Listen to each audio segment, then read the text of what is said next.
News ভ্যানগার্ডের পর্দায় আপনাদের প্রত্যেককে স্বাগত। এই মুহূর্তে আপনাদের সঙ্গে আমি রয়েছি শতাব্দী। নজর রাখছি আজকের গুরুত্বপূর্ণ খবরাখবরে। গাঁজা পাচার যেন রাজ্যে কোনোভাবেই থামছে না এবং তারই মধ্যে আজও একবার লক্ষ্য করা গেল গাঁজা পাচারকালে গ্রেফতার হয়েছেন একজন ব্যক্তি এবং পাচারকালে বিপুল পরিমাণ গাঁজা উদ্ধার করতে সক্ষম হয়েছে পুলিশ। উদয়পুর রেল স্টেশন চত্বর থেকে গাঁজাগুলি উদ্ধার করেছে এবং জানা গেছে যে গোপন সংবাদের ভিত্তিতেই পুলিশের বিশেষ অভিযান এবং সেই অভিযানে এসেছে সাফল্য। বিস্তারিত কি রয়েছে শুনুন।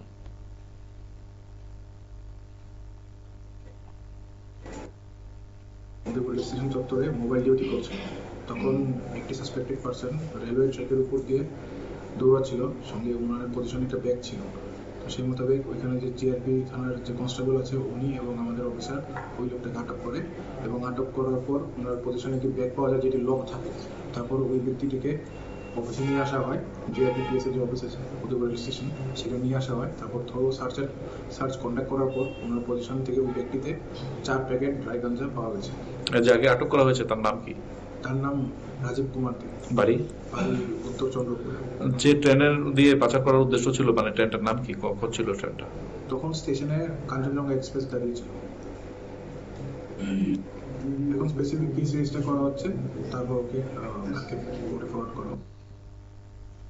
আপনারা শুনলেন ওনার বক্তব্য এবং উদয়পুর জিআরপি থানার পুলিশ সেই ব্যক্তিকে আটক করেছে এবং জানা গেছে মোট 4টি প্যাকেট তার কাছ থেকে উদ্ধার করা হয়েছে শুকনো গাঁজা, এবং যার নাম রাজীব কুমার দে বলে জানা গেছে, এবং তাকে আগামী দিনে আদালতে সোপর্দ করবে। এবং জানা গেছে পাচারকালে সেই গাঁজাগুলি উদ্ধার করেছে এবং সেই ব্যক্তিকে আটক করেছে এবং সেই দীর্ঘদিন ধরে সেই কাজের সঙ্গে জড়িত ছিল বলে জানা গেছে, এবং আপাতত তাকে জিজ্ঞাসাবাদে চালানো হচ্ছে বলে জিআরপি থানার পুলিশের পক্ষ থেকে আজ জানানো হয়েছে।